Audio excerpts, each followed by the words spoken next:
Mahabubabad polytechnical విద్యార్థిపై జరిగిన దాడి ఘటనను జెన్జీ స్టూడెంట్ ఆర్గనైజేషన్ తీవ్రంగా ఖండించింది.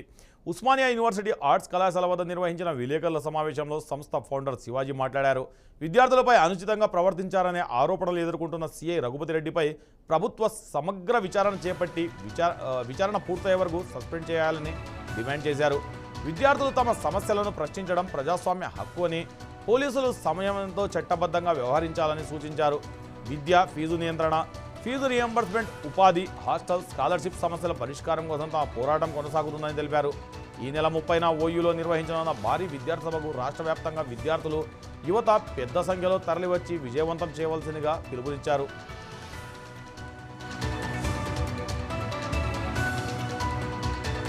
Gen Z student organisation founder cum president ని ఈ రోజు ఉస్మానియా యూనివర్సిటీ వేదికగా విలేకరుల సమావేశం నిర్వహించడం జరిగింది. అందులో భాగంగా రేపు 30వ తారీఖు నాడు జెన్జీస్ తెలంగాణ నిర్వహించబోయే భారీ బహిరంగ సభకు తెలంగాణలో ఉన్నటువంటి జెన్జీలు అందరూ తరలి వచ్చి సభను విజయవంతం చేయాల్సిందిగా కోరుచున్నాము. అదే రకంగా విద్యారంగ సమస్యలపై విద్యార్థులపై చూపుతున్నటువంటి నిర్లక్ష్య ధోరణిని నిరసిస్తూ 30వ తారీఖు నాడు జరగబోయే బహిరంగ సభకు విజయవంతం చేయాలని కోరుచున్నాము. అదేవిధంగా మేధావులు, కళాకారులు, కవులు మేము 30న నిర్వహించబోయే సభకు అందరూ సహకరించాలని